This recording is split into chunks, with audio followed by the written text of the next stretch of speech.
اللہ میاں کا پروگرام۔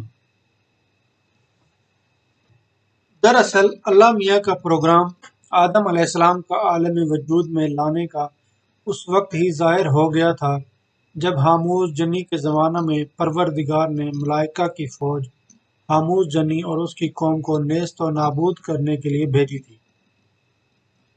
بات یہ تھی کہ جب ملائکہ کی فوج باغیوں کا خاتمہ کر چکی اور اطمینان نصیب ہوا تو پروردگار نے فرشتوں سے خطاب فرمایا تھا، انی جاعل فی الارض خلیفہ، یعنی میں زمین میں ایک خلیفہ پیدا کرنے والا ہوں۔ فرشتے چونکہ زمین کے باشندوں کی قتل و غارت گری دیکھ چکے تھے اور انہیں معلوم تھا کہ زمین کے رہنے والے مفسد ہوتے ہیں اور قتل و خون ریزی کا باعث بنتے ہیں، لہٰذا انہوں نے پروردگار سے عرض کی۔ ترجمہ: کیا پیدا کرے گا تو زمین پر اس قوم کو جو طرح طرح کے فساد برپا کریں گے اور ان سے خون ریزیاں ہوں گی، اور ہم تیری تسبیح کرتے ہیں، حمد کرتے ہیں، تقدیس کرتے ہیں۔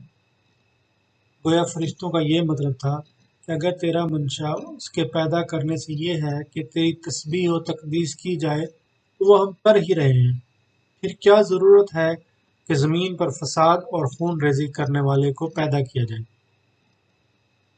فرشتوں کا جواب سن کر اللہ تعالیٰ نے فرمایا۔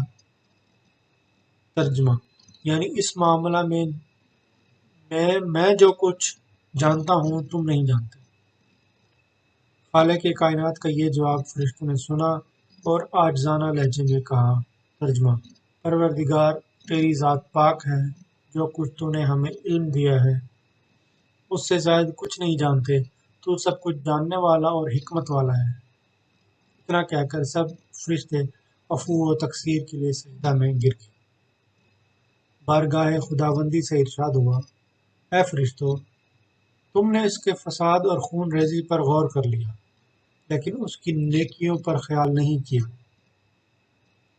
اس کے گناہ کا تصور تو کر لیا لیکن میری مغفرت کو بھول گئے۔ اس کی خون ریزی دیکھنے کے بعد تمہیں اس کی اشک ریزی بھی تو دیکھنی چاہیے تھی۔ تم نے اپنی معصومیت پر غور کیا لیکن اس کی وہ محبت نہ دیکھ سکے جو اسے اپنے خالق کے ساتھ ہوگی۔ دراصل تم اپنی دوستی میرے ساتھ دیکھ سکتے ہو لیکن میری دوستی جو اس کے ساتھ ہوگی وہ تو تمہارے خواب و خیال میں بھی نہیں آ سکتی۔ جب آدم کے قالب میں روح ڈال دی گئی تو جمیع ملائکہ کو حکم دیا گیا کہ اسے سجدہ کریں، کیونکہ یہ ہمارا خلیفہ ہے۔ سب سے پہلے جبرائیل نے سجدہ کیا، اس کے بعد میکائیل سجود ہوئے اور ان کے بعد اسرافیل سجدہ میں گر گئے۔ اسرافیل کے بعد اسرائیل نے اپنے خالق کے حکم کی تعمیل کی۔ ان چاروں کے بعد تمام ملائکہ سماوات نے آدم علیہ السلام کو سجدہ کیا۔ یہ سجدہ 100 سال تک قائم رہا۔ پورے 100 سال کے بعد فرشتوں نے سجدہ سے سر اٹھایا۔ میں نے چونکہ سجدہ نہیں کیا تھا اس واسطے خاموش کھڑا رہا۔ اللہ غور تو کیجیے کہ آدم کے پتلا کو مٹی سے بنا کر مجھے حکم دیتے ہیں کہ اسے سجدہ کرو، کہاں آگ اور کہاں مٹی۔ بات تو جب تھی کہ آدم علیہ السلام سے کہتے اس پیشوائے اعظم کو سجدہ کر، الٹا مجھے ہی ذلیل کر دیا۔ بھلا ایسا کون ہے جو یہ کہہ دے گا کہ مٹی کو آگ پر فوقیت ہے؟ لیکن خدا جانے اس وقت ان کے جی میں کیا آئی کہ مجھے نکو بنا دیا اور ساری دنیا میں بدنام کر دیا۔ مجھ سے پوچھا، کیوں ابلیس، تو سجدہ کیوں نہیں کرتا؟ میں نے عرض کی، اے عزت و عظمت دینے والے، میں آدم علیہ السلام کو کیوں کر سجدہ کے قابل سمجھوں؟ تو نے مجھے نار سے بنایا ہے اور اسے خاک سے تخلیق کیا ہے۔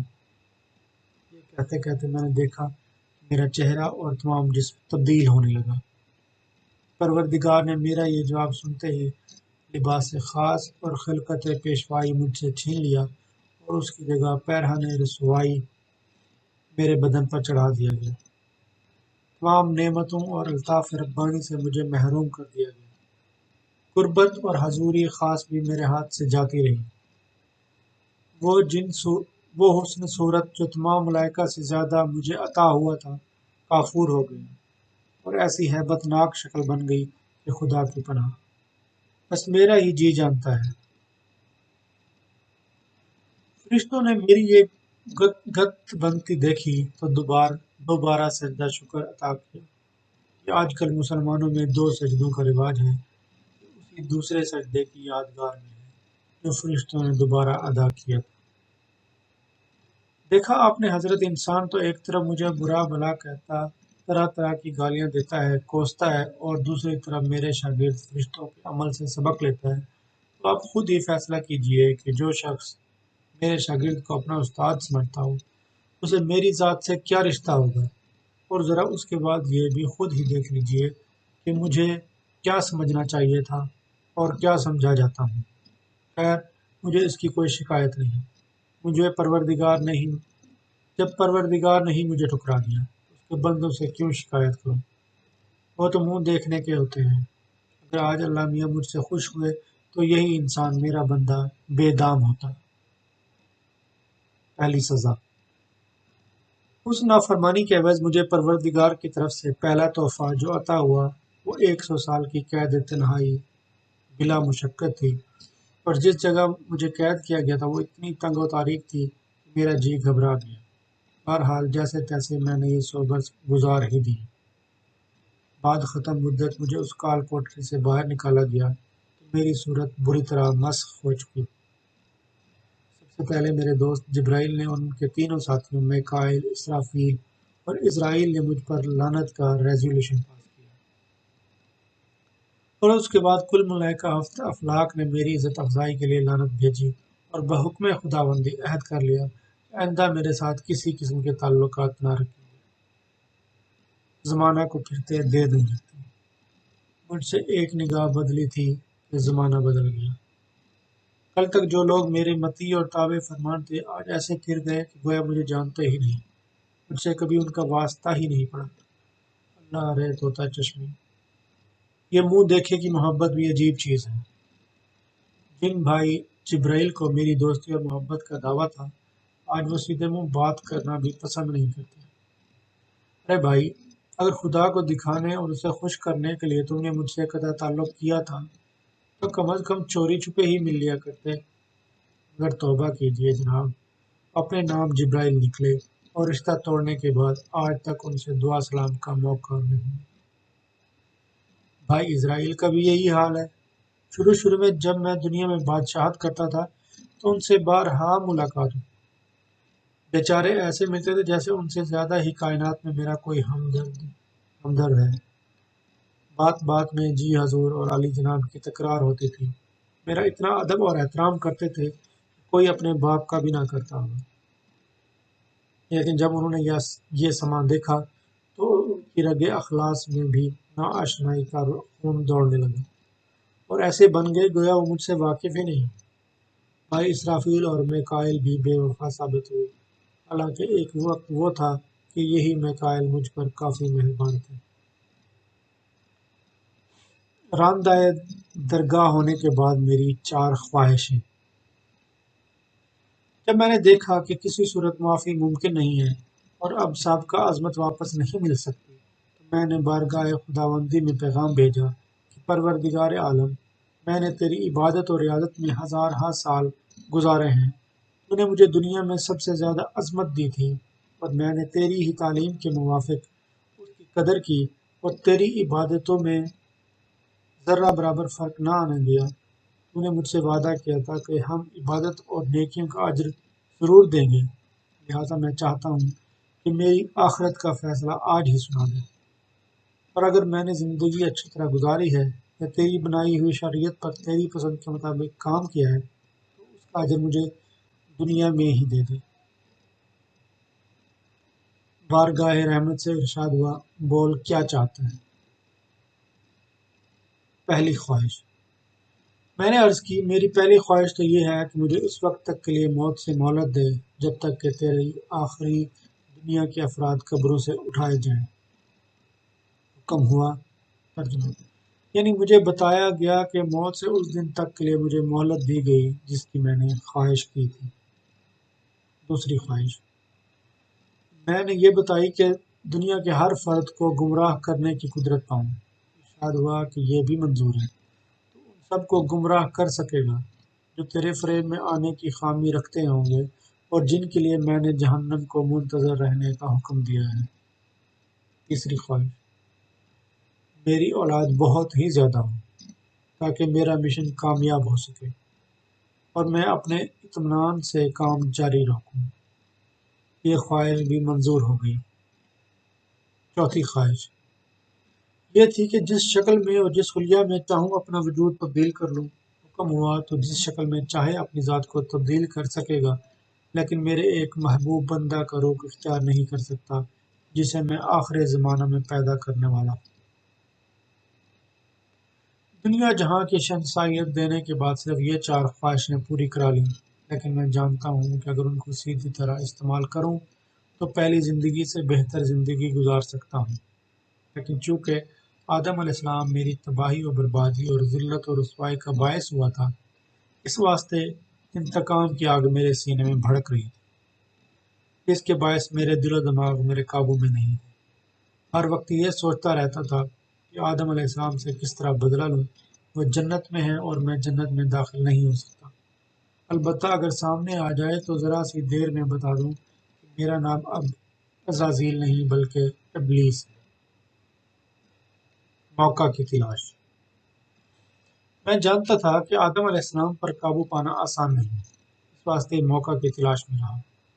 گو اس عرصہ میں اپنی ذلت انگیز زندگی سے بارہا مجھے خون کے آنسو رونا پڑے، لیکن میں نے ہمت نہ ہاری اور بدستور انتقام کے مختلف پہلوؤں پر غور کرتا رہا۔ ایک دن اپنے جی میں ایک پروگرام تیار کر کے اپنی شکل فرشتوں کی سی بنا کر جنت کے دروازے پر گیا، مگر مجھے کسی نے اندر جانے نہ دیا۔ نہ کسی نے یہ پہچانا کہ میں کون ہوں، لیکن اس کے باوجود میری دال نہ گلی۔ حالانکہ میں فرشتے کی شکل میں گیا تھا اور میں نے روکنے والوں سے یہی کہا کہ میں ایک مقرب فرشتہ ہوں۔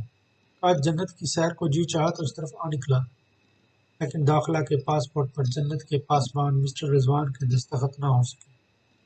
مجبوراً باہر کھڑا رہا، اس انتظار میں کہ ممکن ہے کہ جنت میں سے کوئی ایسا شخص باہر نکلے جس پر میرے جادو بھرے الفاظ اثر کر سکیں۔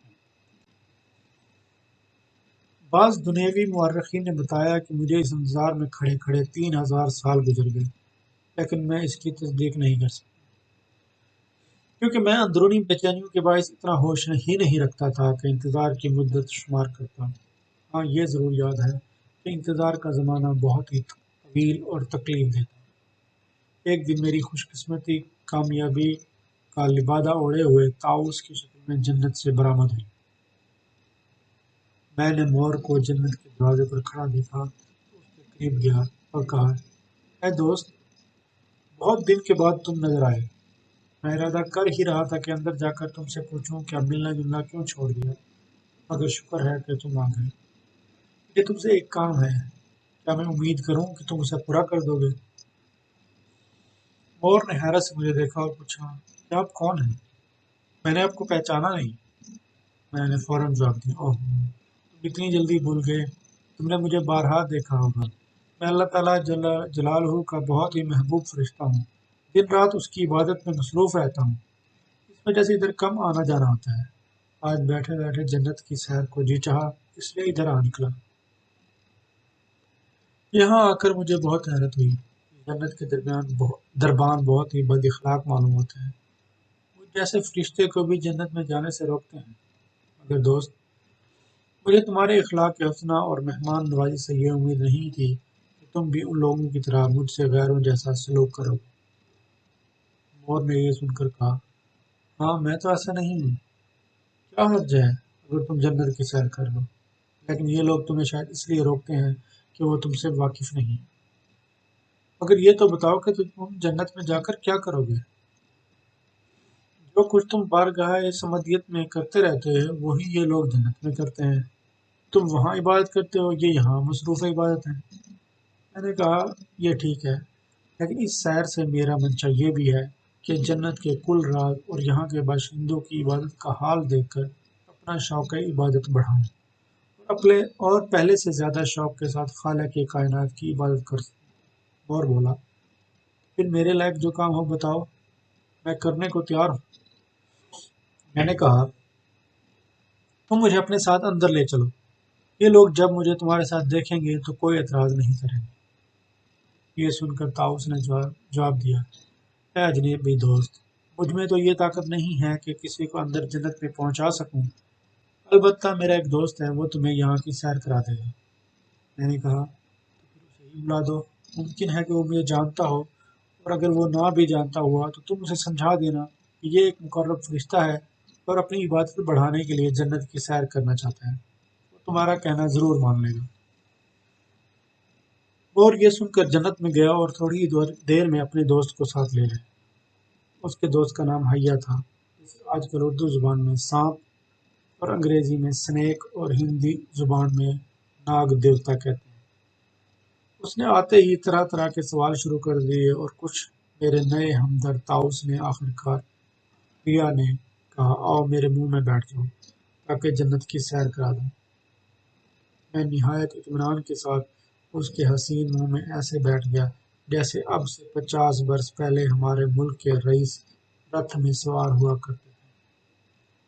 حیا نہایت حسین تھا اور اس کے زمانے میں 4 پیرے تھے، اور اس کے اس زمانے میں 4 پیر تھے۔ جسم سے نور برستا تھا اور دور دور تک اس کی چھائیں جاتی تھی۔ اپنے منہ میں رکھ کر مجھے لے چلا۔ راستہ میں ہمارے پرانے دوست مسٹر رضوان کو کچھ شبہ ہو گیا اور انہوں نے اسے روکنا چاہا تو فوراً ہی بارگاہ عالم الغیب سے حکم صادر ہوا، اے رضوان، حیا کو اندر جانے دو، اس کا روکنا مناسب نہیں، کیونکہ یہ ایک راز ہے اور ہم اسے خوب سمجھتے ہیں۔ رضوان خان اپنا سا منہ لے کر رہ گئے اور یار لوگ دراتے ہوئے خلد بری میں جا پہنچے۔ جی تو چاہا تو اس حرکت پر حیا کے منہ سے نکل کر رضوان کا منہ چڑھا دوں اور کہوں، روک لیا، بڑے ٹھیکیدار جنت کے، دیکھ جانے والے یوں جاتے ہیں۔ مگر میں نے سوچا کہ اگر اس وقت میں رضوان کا منہ چڑھایا تو واپسی پر بڑی خبر لے گا اور مجھے انتقام کی پیاس بجھا کر اسی کے سامنے سے واپس جانا ہے۔ چنانچہ اس دور اندیشی کے تحت میں خاموش بیٹھا رہا۔ حیا نے جنت میں لے جا کر مجھے اگل دیا اور کہا، لو اب تم سیر کر لو، مگر یاد رکھنا آداب جنت کے خلاف کوئی کام نہ کر بیٹھنا۔ میں نے کہا، حیا دوست، تم اگر مجھ سے واقف ہوتے تو شاید تمہیں یہ کہنے کی ضرورت ہی محسوس نہ ہو۔ میں یہاں کے آداب سے بخوبی واقف ہوں اور انشاءاللہ تمہیں کسی قسم کی شکایت نہ ہونے دوں گا، بلکہ یہاں سے جانے کے بعد تم دیکھو گے کہ پروردگار تمہیں بھی وہی عظمت و شان عطا کر دے گا جو آج مجھے میسر ہے۔ بی بی حوا سے ملاقات۔ جنت کے چپا چپا سے واقف تھا اور یہ بھی سن چکا تھا کہ آدم علیہ السلام کی دل بستگی کے لیے خالق کائنات نے ایک عورت کو بھی تخلیق کیا ہے اور اسے آدم علیہ السلام کے ساتھ ہی رکھا گیا ہے۔ چنانچہ میں سیدھا حوا کے پاس پہنچا اور ان کے سامنے کھڑا ہو کر زار زار رونے لگا۔ اول تو وہ حیرت سے مجھے دیکھتی رہیں اور اس کے بعد پوچھا، اے شخص، تو کون ہے اور کیوں روتا ہے؟ یہ سن کر میں چیخیں مار مار کر رونے لگا۔ اکثر ساکنان فردوس میرے چاروں طرف جمع ہو گئے۔ حوا کو اور بھی کچھ وحشت ہوئی، میرے قریب آ کر بولی، اے اجنبی، کچھ بتا تو کہ تیرے رونے کا باعث کیا ہے؟ میں نے آنسو پوچھتے ہوئے کہا، اے مرد الطاف ربانی، کیا کہوں کہ مجھے سب کیوں رونا آ گیا؟ میں پروردگار کا ایک مقرب فرشتہ ہوں اور مجھے تمام گزشتہ اور آئندہ حالات کی خبر رہتی ہے۔ آج اتفاق سے جنت کی سیر کو چلا آیا، یہاں سیر کرتا پھر رہا تھا، یکا یک تم پر نظر پڑی اور میری آنکھوں کے سامنے وہی ہولناک سما بندھ گیا جو تم پر اور تمہارے شوہر آدم علیہ السلام پر گزرنے والا ہے۔ اے ہوا، یہ خیال آتے ہی میرا رواں رواں تھرا اٹھا اور میں ضبط نہ کر سکا۔ تم کیا جانو ہوا کہ تم پر کیا وقت آنے والا ہے؟ کاش مجھے اس کی اجازت ہوتی اور میں تمہیں بتا سکتا کہ اللہ تعالیٰ نے تمہارے مقدر میں کیا کیا لکھا ہے۔ ہوا، اگر تمہیں کسی طرح یہ علم ہو جائے کہ تمہارا مستقبل کتنا تاریک ہے تو کوئی کیا جان سکتا ہے کہ تمہارا کیا حشر ہو۔ محض خبر سن کر تمہارا کلیجہ شک ہو جائے۔ اے ہوا، یہ زیادہ بہتر تھا کہ تم پیدا ہی نہ ہوتی۔ تمہارے مقدر میں وہ ہولناک سزا درج کی گئی ہے جو خالق عالم نے آج تک کسی مخلوق کے لیے تجویز نہیں کی۔ حوا یہ سن کر گھبرا گئی اور انہوں نے کہا اے جنبی تو ہمارا سچا ہمدرد، اور جب تو ہمارے مستقبل کی بات جانتا ہے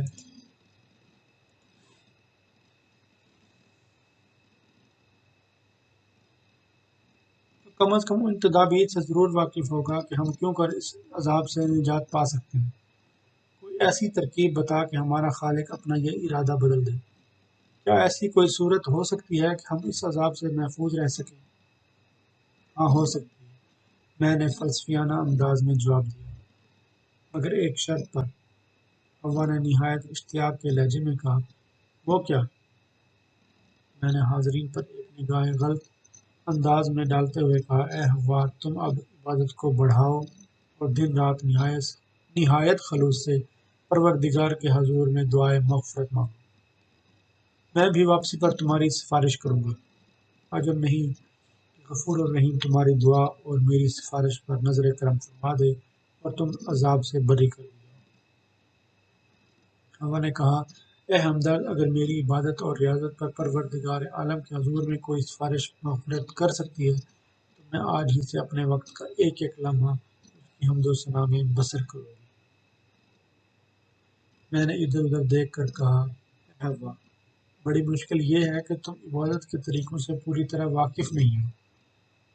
آؤ میں تمہیں ایک دو باتیں حمد و ثنا کے متعلق سمجھا دوں تاکہ ان پر عمل کر کے پروردگار کو خوش کر سکیں۔ یہ کہتا ہوا میں بی بی حوا کو ایک علیحدہ جگہ لے گیا جہاں ہم دونوں کی باتیں سننے والا کوئی نہ تھا۔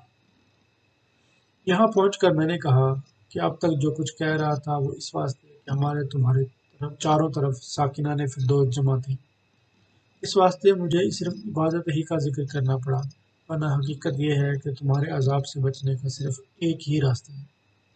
بی بی حوا بولی، وہ کیا ہے اجنبی؟ مجھے جلدی بتاؤ۔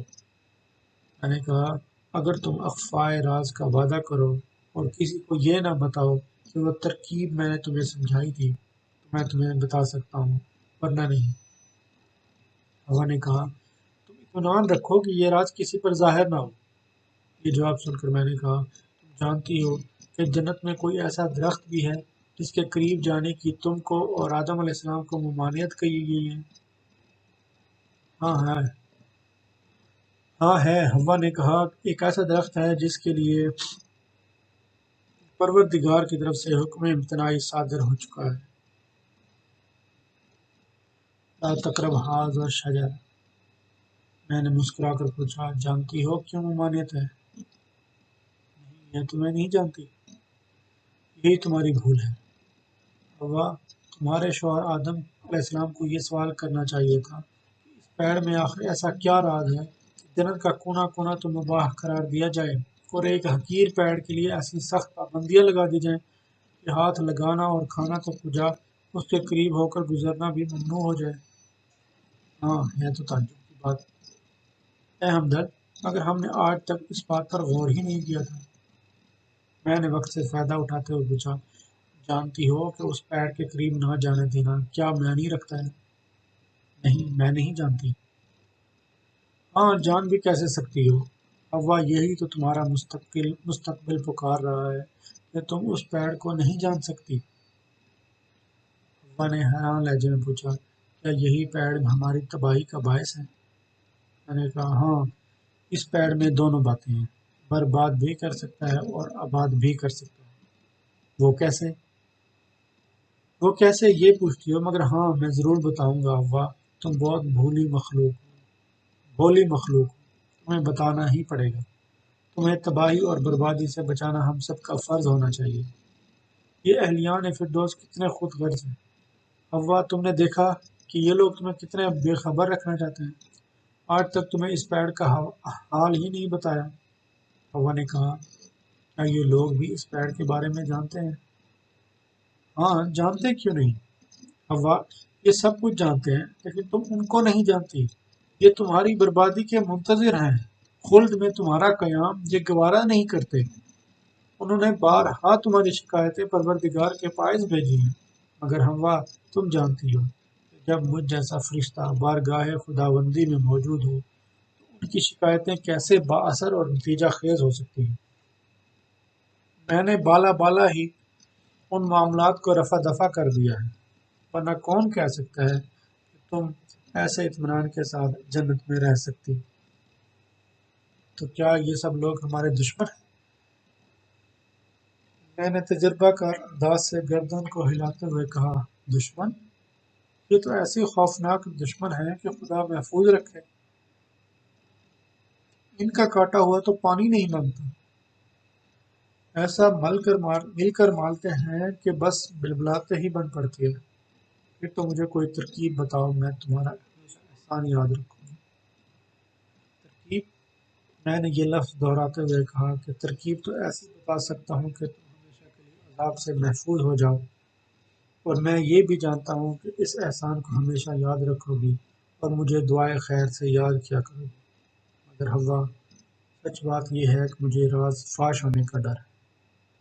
اگر کہیں کسی کو خبر ہو گئی کہ میں نے تمہیں عذاب سے بچنے کا ذریعہ بتا دیا ہے تو تمہارا کچھ نہ بگڑے گا، تم عذاب سے ہمیشہ کے لیے محفوظ ہو جاؤ گے، البتہ میرا کہیں ٹھکانہ نہ رہے گا۔ یہ سن کر حوا نے مجھے کامل اطمینان دلایا اور کہا، ہم وعدہ کرتے ہیں کہ اس بات کی خبر کسی کو نہ ہوگی۔ تب میں نے آہستہ سے ان کے کان میں کہا کہ یہ درخت تمہارے عذاب و ثواب ہی کے لیے بنایا گیا ہے۔ اگر کسی وقت خدا کو یہ ضرورت محسوس ہوئی کہ وہ تم پر سے عذاب ہٹا دے یا معاف کر دے تو وہ حکم دے گا کہ اس پیڑ کے 2-4 پھل کھا لو، بس ان پھلوں کا کھانا تمہارے لیے امرت بن جائے گا اور سارا عذاب ملتوی کر دیا جائے گا۔ یہی سبب ہے کہ پروردگار نے تمام ضروریات پر غور کرتے ہوئے یہ درخت بھی پیدا کیا ہے تاکہ اگر ضرورت پڑے تو وقت پر کام آ سکے۔ غیر ضروری نوٹ: ناظرین یہاں یہ بھی نوٹ کر لیں کہ موجودہ زمانہ میں دستاویزات کے اختتام پر ایک فقرہ لکھا جاتا ہے کہ یہ دستاویز لکھ دیں تاکہ سند رہے اور بوقت ضرورت کام آئے۔ تو یہ اسی تقلید کا نتیجہ ہے۔ دراصل موجودہ صدی کے لوگ دستاویز میں جب یہ فقرہ لکھتے یا لکھواتے ہیں تو انہیں وہی حال یاد آ جاتا ہوگا کہ پروردگار نے بھی ایک درخت لگایا تھا تاکہ موجود رہے اور بوقت ضرورت کام آئے۔ تو حوا، میرے کہنے کا مطلب یہ ہے کہ اس درخت کے پھل کھانے نہ کھانے پر تم دونوں کے مستقبل کا انحصار ہے، اور پروردگار نے چونکہ تمہارے لیے ایک فیصلہ کر رکھا ہے، اسی واسطے اس درخت کے قریب جانے کی ممانعت کر دی ہے۔ اگر تم نے یہ پھل کھا لیا تو پھر وہ فیصلہ جو تمہارے لیے ہو چکا ہے قابل عمل نہ سمجھا جائے اور تم عذاب سے بری ہو جاؤ۔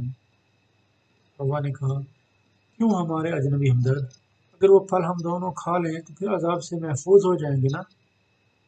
میں نے جواب دیا، ہاں، پھر تم دونوں پر عذاب نہیں ہوگا، لیکن دیکھو، پھر سمجھا دیتا ہوں کہ آج اور آج کے بعد اس سلسلہ میں کبھی میرا نام نہ آنے پائے۔ یہاں قبل اس کے کہ میں بعد کے حالات لکھوں، ناظرین کو ایک خاص بات یاد دلا دوں کہ وہ گیہوں کا معاملہ جو جنت میں ہوا اور جس کے باعث آج موجودہ دنیا نظر آ رہی ہے، زیادہ تر عورت کے ذمہ ہی رہا۔ یعنی سننے والے زیادہ یہی کہتے ہیں کہ آدم علیہ السلام عورت کے باعث جنت سے نکالے گئے، نہ عورت انہیں ورگلاتی، نہ وہ پھل کھاتے اور نہ جنت سے نکلتے۔ میں ممنون ہوں اماں حوا کا جنہوں نے زندگی بھر اپنا وعدہ یاد رکھا اور سوائے اپنے شوہر کے کبھی کسی سے نہیں کہا کہ نیاز مند نے انہیں پھل کھانے کا مشورہ دیا تھا۔ حالانکہ پھل کھانے کے بعد بیچاری طرح طرح کی تکلیف میں پھنس گئی اور ہزاروں مصیبتیں سہی، اور ان کی اولاد آج تک وہ خمیازہ بھگت رہی ہے، مگر واہ رے وعدہ وفائی کہ اس بیچارے نے مرتے دم تک میرا نام نہیں لیا، ہمیشہ اپنی غلطی پر نادم ہوتی رہی۔ اگر آج حوا زندہ ہوتی تو میں ان کے قدموں میں سر رکھ دیتا اور کہتا کہ گو میں تمہارے خاوند کی بدولت راندہ درگاہ ہوا ہوں، لیکن تم نے میرے ساتھ وہ سلوک کیا ہے کہ قیامت تک میری گردن تمہارے احسان سے نہیں اٹھ سکتی۔ آج حوا زندہ نہیں ہے، لیکن ان کا احسان زندہ ہے، اور میں اس کے عوض یہ عہد کر چکا ہوں کہ ان کی بیٹیوں پر زیادہ اثر انداز نہ ہوں، اور یہی وجہ ہے کہ دنیا والے عورت کو مرد کے مقابلے میں زیادہ مذہب پرست بتاتے ہیں۔ ظاہر ہے کہ جب میں پوری قوت عورت ذات پر صرف نہیں کرتا تو وہ مرد کے مقابلہ میں اپنے آپ ہی مذہب پرست نظر آئے گی۔